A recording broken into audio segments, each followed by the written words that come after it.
Salut, j'espère que tu vas bien, bienvenue sur ma chaîne pour une nouvelle vidéo. Alors aujourd'hui c'est une vidéo un petit peu spéciale parce que je me suis aperçu de quelque chose. Ça fait quelques temps que je te présente mon projet mais j'ai pas pris le temps de me présenter moi-même. Et c'est un peu dommage parce que vous êtes de plus en plus nombreux sur la chaîne et d'ailleurs je tenais encore une fois à vous remercier pour ça parce que ça donne beaucoup de force. D'ailleurs si t'es pas encore abonné et que tu passes par là, tu peux lâcher le petit pouce, le petit abonnement, tout ça c'est gratuit, ça fait extrêmement plaisir et ça aide en plus énormément la chaîne pour le référencement. Alors voilà, si tu connais la chaîne, tu sais que je m'intéresse essentiellement aux clubs de football amateur qui ont une petite particularité, qui sortent du commun et qui normalement sont pas très connus. Alors par exemple le dernier reportage que j'avais fait dans ce style là c'était avec une équipe de football mixte, donc les filles et les garçons qui jouent ensemble, donc j'avais même eu l'occasion de jouer avec eux. C'était on va couper le son. C'était du 7 contre 7 avec sur le terrain 3 garçons, 3 filles et un dernier joueur libre, hein. Donc, ça pouvait être un garçon et une fille, et donc j'ai eu l'occasion de tester ça, hein. Donc c'était assez cool et c'était un univers je pense assez méconnu. À chaque fois que j'en parlais dans mon entourage on me disait ah bon c'est vrai ça existe. Après il y en a eu plein d'autres, hein, des reportages dans ce style là. J'avais par exemple été joué aussi avec l'US Suisse de Paris pendant un entraînement, l'US Suisse de Paris, donc un club basé à Paris et qui a été professionnel et qui a même fait match nul bon il y a très longtemps, hein, c'était dans les années 30 contre la Juventus de Turin en Coupe d'Europe. Donc voilà, depuis c'est pas arrivé beaucoup de fois pour les clubs français, donc c'est un joli fait d'armes. On a eu aussi le Standard Athletic Club, hein. Alors là sur un terrain compliqué vous aviez été très nombreux, hein, à suivre cet épisode, ça m'a fait extrêmement plaisir. Et alors pour ceux qui se souviennent, le terrain avait été assez compliqué. Voilà, par exemple ma belle frappe, voilà, qui est partie très hors cadre. Et voilà, donc c'était le Standard Athletic Club, le plus vieux club de foot français, devant le Havre. On a tendance à croire que c'était le Havre, mais en fait non, puisque le Standard Athletic Club avait une section football 4 ans avant la création du HAC. Donc voilà, on peut dire que le plus vieux club de football, en tout cas français, a été le Standard Athletic Club. J'étais parti aussi en Laponie, hein, pendant les fêtes de Noël pour rencontrer le club du Père Noël justement, et donc c'était assez cool. Il m'avait accueilli au nord de la Laponie, donc voilà, avec des températures, c'est moins 20 degrés, t'es obligé de jouer à l'intérieur, c'était une expérience assez folle. Et voilà, moi j'avais vu jusque-là, j'avais vu qu'à la télé seulement ces gros dômes avec ces terrains synthétiques à l'intérieur, voilà, et donc j'avais eu l'occasion de jouer avec eux, avec une équipe qui était relativement jeune, parce que c'est vraiment un club satellite pour les autres clubs de la région et pour Rovaniemi. Donc voilà, c'est plein de petits projets comme ça. J'avais aussi été joué avec le RC Lens, mais version CC Foot. Donc voilà, le CC Foot qui était à l'honneur l'été dernier avec le titre de champion olympique pour la section CC Foot.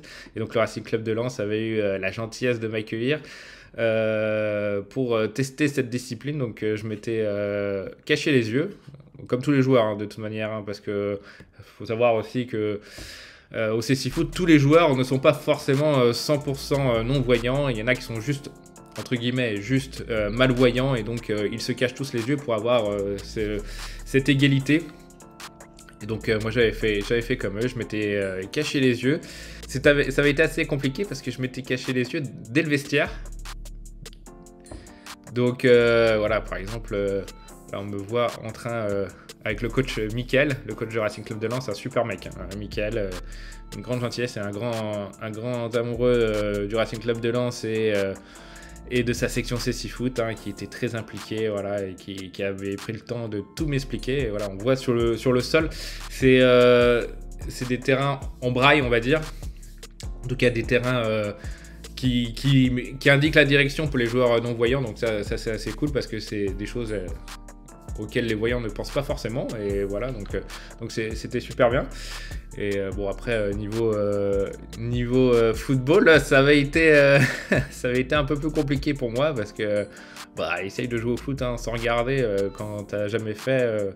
Je pense que tu vas galérer un petit peu comme moi, mais voilà. Et donc la séance avait duré 1h30 quand même, donc ça avait été assez cool. Et puis à la fin, je crois que je m'étais je m'en étais pas si mal sorti à la fin. Je crois que j'avais marqué un but. Voilà, là, si on peut le voir. Voilà, j'avais réussi à marquer un but. Donc bon, je pense que le gardien et mon adversaire du jour avaient été sympas avec moi. J'avais été très bien accueilli dans cette équipe du Racing Club de Lens. Donc voilà, c'est plein de petits projets comme ça. Et aussi, il y a aussi toutes les petites interviews que j'essaye de faire aussi. Alors j'avais reçu Antoine Lemarié, j'avais reçu Arthur de Foot Multiple, j'avais reçu Axel, donc l'entraîneur de l'US Suisse de Paris dont on a parlé tout à l'heure, qui avait joué face à Zidane parce que ça a été un ancien joueur semi-pro. Et Arthur Ray, il n'y a pas si longtemps. Qui était venu me parler du fait que Football Manager avait changé sa vie. Et voilà, j'essaie aussi de recevoir des invités qu'on voit un petit peu moins dans le monde des médias et qui ont toujours une particularité, donc qui viennent nous raconter une anecdote. Voilà, alors pourquoi moi j'ai ce rapport voilà, avec ce football amateur et ce football, on va dire, populaire?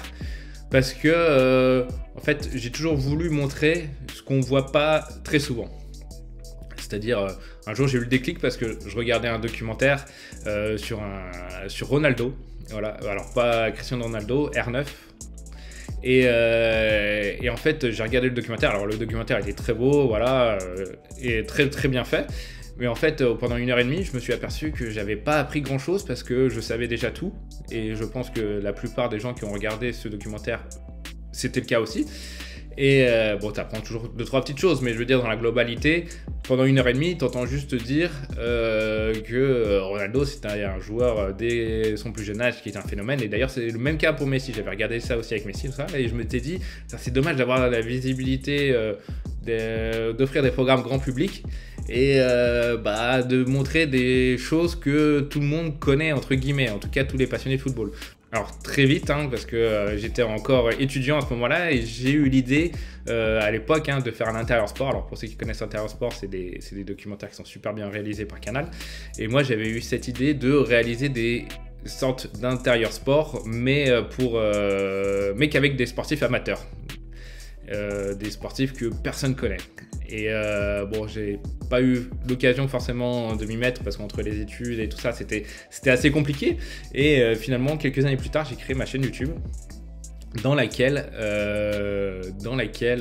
justement, j'ai essayé de profiter de cette petite notoriété grandissante. Alors, tout doucement, mais même si vous êtes de plus en plus nombreux, et pour vous raconter tout ça. Et voilà, et encore il y a d'autres projets qui arrivent, tout ça. Donc voilà, pour vous parler un peu plus de moi, moi en fait au départ je suis un passionné de football, J'ai eu le déclic du foot assez rapidement. Alors pour moi le meilleur joueur de l'histoire du foot c'est Zinedine Zidane, parce que voilà, je suis ouvert au débat, tu peux me dire dans les commentaires si tu es d'accord ou pas. Mais pour moi, Zidane, c'est la référence du football parce que c'est un joueur qui est unanimement reconnu pour son talent et qui n'avait pas forcément besoin de marquer des buts, contrairement aux autres joueurs. Alors, des grands joueurs, bien évidemment, comme les Cristiano Ronaldo, les Lionel Messi qui ont marqué l'histoire du football par leurs stats. Et Zidane, il a marqué l'histoire du football et pas forcément par ses stats. Et je trouve que ça démontre un talent encore plus hors norme. Et si tu n'as pas vu les highlights, si tu es trop jeune et que tu n'as pas vu les highlights de Zinedine Zidane, je te conseille d'aller voir. Il y en a plein sur YouTube et même ailleurs. Et moi, je peux passer des heures à regarder Zidane jouer parce que c'est très hypnotisant. Moi j'ai joué au foot aussi, Ça c'était moi à l'époque où j'étais joueur, donc ça remonte à très longtemps, C'était il y a une quinzaine d'années et j'avais encore des cheveux avec un maillot de Bordeaux à l'époque. C'était pas le plus beau maillot que les Girondins de Bordeaux ont offert, mais bon, avec les petites chaussures orange, je me souviens plus de la marque. Je me souviens que je les ai beaucoup usées ces chaussures là. Et voilà, donc j'étais joueur, alors milieu attaquant, mais en fait je crois que j'ai fait tous les postes, parce que j'ai joué milieu, j'ai joué attaquant, mais j'ai surtout fini piston gauche, je pense, un petit peu à la Vicente Lizarazu, pour ceux qui ont la ref. Là c'était moi là, et donc en tant que piston gauche, donc avec un peu plus de cheveux, avec des chaussettes très basses. On a pu faire mieux qu'un match nul après avoir été mené quasiment toute la partie grâce à un but du jeune Sébastien Peton. Donc j'ai pas marqué beaucoup, mais en tant que piston gauche, mais bon, ça m'arrivait de temps en temps quand même. Quand je jouais attaquant, je marquais un peu plus. Ce match-là, je m'en souviens, c'était un quart de finale de coupe. C'était assez fou parce que tout le club était venu. Alors il y avait des fumigènes qui avaient été sortis, ça avait été une grosse partie. On avait perdu au tir au but face à une équipe qui était plus haute que nous et ça avait été un petit peu dur. Et d'ailleurs j'avais touché le poteau, je m'en souviens, en fin de match sur un centre-tir. J'avais touché l'angle du poteau en fin de prolongation. Et après on avait perdu au tir au but. Je suis juste là, moi, pendant la séance de tir au but, j'avais pas tiré. Parce qu'on fait un partout, on est mené 1-0 dans la prolongation, on revient à un but partout. Après, je touche la barre transversale en fin de prolongation. Et après, donc, on va au tir au but. Et moi, j'avais pas tiré parce que je crois que j'étais 7e tireur, je pense, et on perd au 6e. Donc, j'y serais allé après. Et voilà, on avait perdu, mais c'était un gros souvenir parce que c'est certainement le quart de finale. Franchement, quel que soit le niveau, on n'a pas forcément l'occasion d'en disputer beaucoup des quarts de finale. Donc franchement, quelle que soit la coupe d'ailleurs. Hein. Et donc j'avais bien kiffé, j'avais bien aimé. Là, je crois que j'étais là. Ici, là.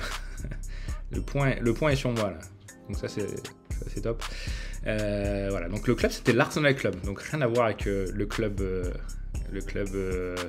qui a fait demi-finaliste de Ligue des Champions, le club de William Saliba et compagnie. C'est un club dans l'Aisne, hein, parce que moi je suis originaire de l'Aisne. Donc voilà, donc j'ai fait, on va pas dire mes armes de football, parce que moi j'ai commencé le foot finalement sur le terrain assez tard. Et j'ai souvent joué entre potes et j'ai commencé en club en tout cas assez tard. Et voilà, bah, ça s'était plutôt bien passé. J'avais bien aimé ma petite carrière. Alors là, je suis assis juste là. Je pense que le coach m'annonce là que je vais être 6e ou 7e tireur. Voilà, peut-être qu'on aurait gagné hein, si j'avais tiré avant. On ne saura jamais. J'ai commencé le football en club en tout cas assez tard et ça m'a laissé le temps de me faire les croisés plusieurs fois. Donc voilà.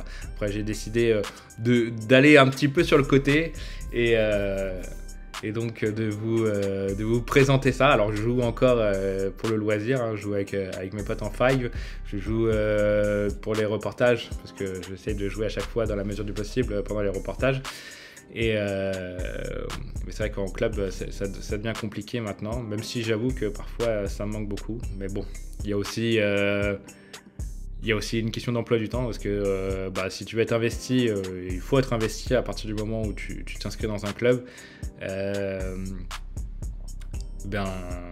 Ça demande beaucoup du temps parce que voilà, moi j'avais 2 entraînements par semaine plus le match le week-end, donc voilà, c'est compliqué de concilier tout ça avec la vie de famille, avec les amis, tout ça.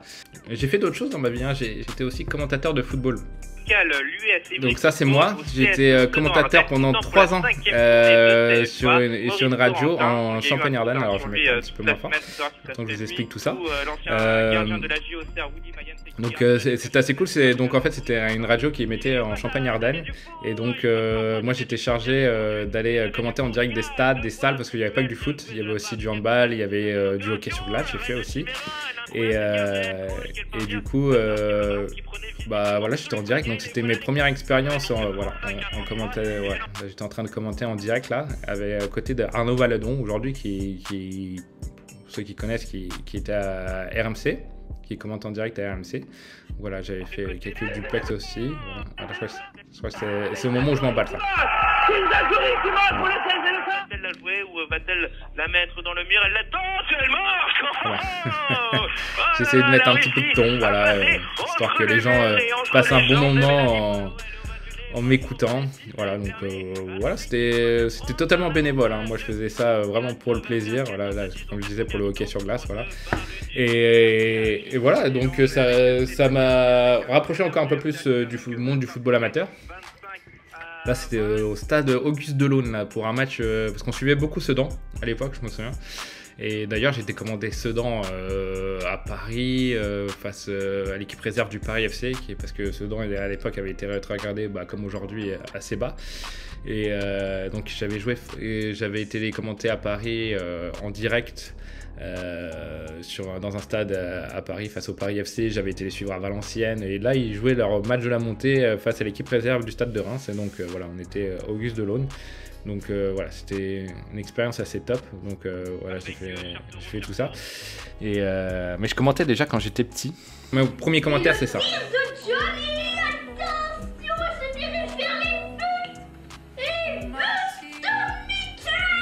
Désolé pour tous les Michael. J'étais très nul en orthographe. Hein. Mais je pense que j'avais 6 ans, 7 ans, un truc comme ça. Hein. Comment avez-vous trouvé Je faisais les interviews d'après-match. Voilà. Je te fais confiance si je te montre ça. Hein. Ça reste entre nous. Hein.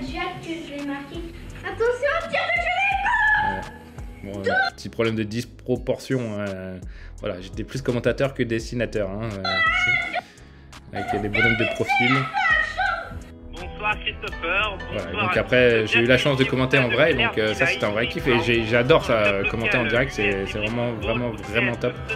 Ça nécessite quand même un gros travail. Parce qu'à la radio, t'as pas l'image pour compenser les silences et les moments creux. Donc il faut vraiment mettre beaucoup de rythme pour garder l'auditeur en éveil.